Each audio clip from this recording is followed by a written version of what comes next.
Brian Fairbairn has signed a new contract with the Houston Texans. Hell yes. Going nowhere. Dude. Can either of you pronounce his full name? John Christian Apua. Okay. That sounds about right. He has signed a 3-year, $15.9 million contract with the Houston Texans. DJ Bieniemy broke the news, friend of the show. And we talked about this yesterday. It feels good. It's because you're going to be less stressed in life when he walks on the field for a game-winning field goal. You're going to have that confidence that he's going to make it most of the time. Keyword most of the time. He's not automatic sure. like a Justin Tucker.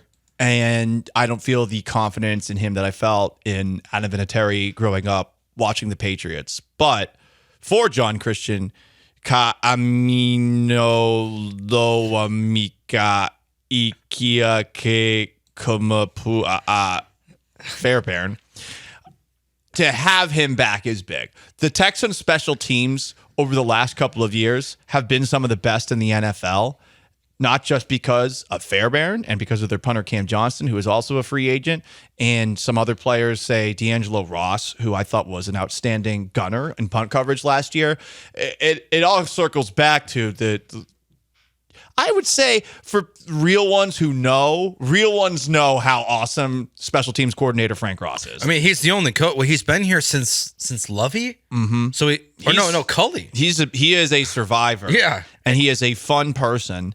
And he's done a hell of a job with that unit. And, I mean, shoot, they had 2 kick return touchdowns last year in a league that doesn't have kick return touchdowns anymore. To have one of the key pieces of this special teams back means that, once again, the Texans special teams are not going to be a problem. And they will be among the best in the NFL if you have a kicker who maybe isn't the best in the league, but definitely one of the most consistent, that's for sure. Yeah, and it looks like this makes him the 5th highest paid kicker in the NFL. Yeah, it's pricey, whatever. $5 million a year is what it looks like. 5.3 is what it kind of averages out at. Just consider the alternative. Exactly. You already went through it last year with Matt Amendola. Yeah, this is good. This is just one of those moves that I'm glad they did it. It makes life less stressful. But one name we brought up in the last segment was Quandre Diggs. Quandre Diggs has been released by the Seattle Seahawks along with Jamal Adams. Quandre Diggs is somebody that I saw join the Seahawks at the trade deadline during my first year up in Seattle in 2019. And the guy made a difference right away.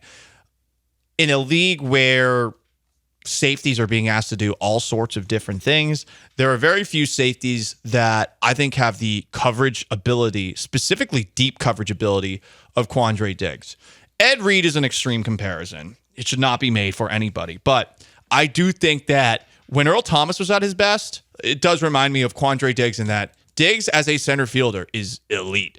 And the guys who can do that for you, they are not only going to make plays downfield, give you the occasional interception, or just make a great break on the ball. They're going to stop the big problem for the Texans this season. They gave up a lot of chunk plays, and it was always, you never 100% knew who was at fault.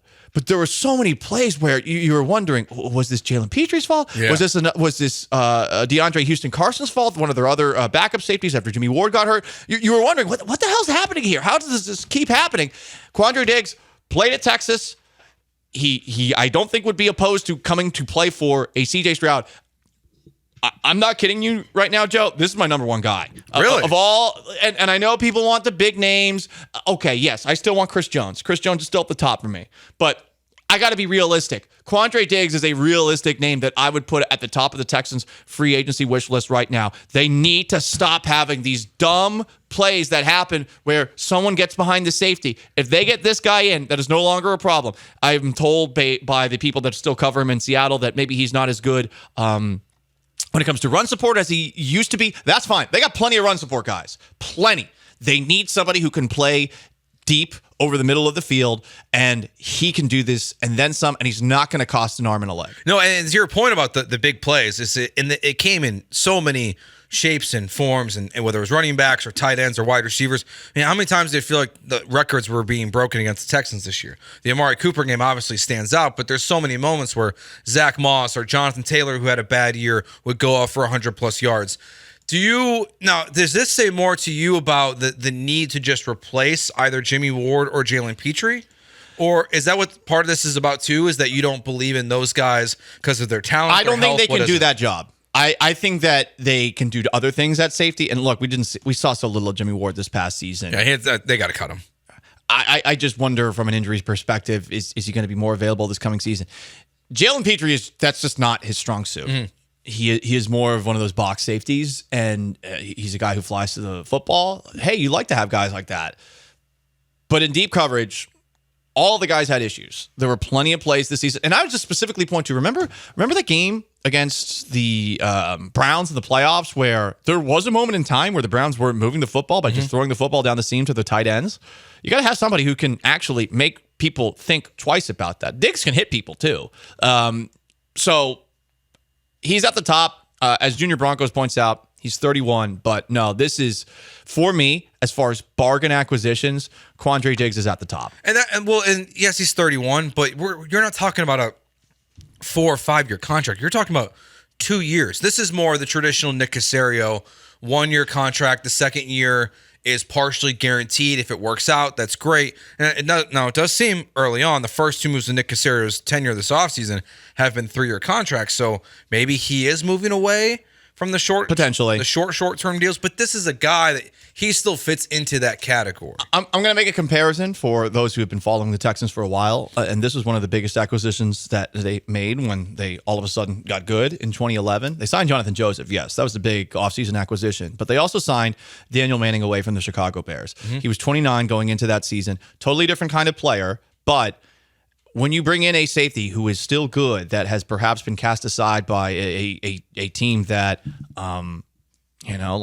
thinks that he's not quite the same player that he used to be. I'm just saying this is a guy that I think can have that same kind of impact that a Daniel Manning had, and that's what you're looking for. You're not looking for these top shelf players. I know we all want to have the shiny objects and stuff. You want to sign the best corner available, or you want to sign the best safety available, and I don't know where Diggs would rank, but I would put, in terms of what he does best, which is covering deep down the middle of the field, Diggs is the best. It does seem like it's an upgrade for sure, at least in some way, I'm probably moving on from Ward. And to your point about Petrie, think back to his rookie year and even just last year when he's at the line of scrimmage and he's going after the quarterback on a blitz. That's where he's at his best. He flies all over the place. Desmond King.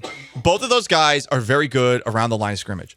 But are they good down the middle of the field? Clearly, they are not good enough, and I know upgrade. They've been put in that spot a couple of times. Some players that's just not their strength, and it's not to say that those guys aren't good players, but I know that Diggs is very good at this one specific thing, and I hope the Texans sign him. And if you're thinking about the safety position in the draft, it's not that year. I was looking at Daniel Jeremiah's big board. I think he had 1 safety in his top 50 players, and I was listening to his podcast. He said that he doesn't think we'll see a safety taken potentially in the first 2 rounds.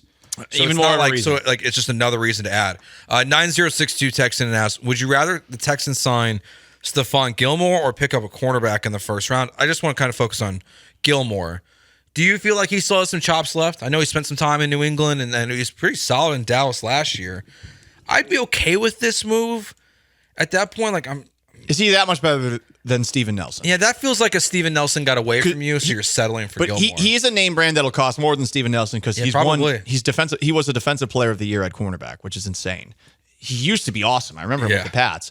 I'm not saying he's not awesome anymore. I'm not saying he's not great anymore. All I'm saying is you're paying for an expensive, award-winning older model. Yeah, that's fair. You're looking at a name partially that his contract knows that his agent knows he has when he's signing a contract versus the player himself. I'd be fine with that, but I'm all in. I'd rather draft the guy. You sold me on Quandre Diggs. Hell yeah, let's go. I'm all in. That the number 1 target for the Houston Texans this offseason is now Quandre Diggs. We played each other in NBA 2K once. It was like once he got traded for, we sat down. He killed me. He kicked my ass.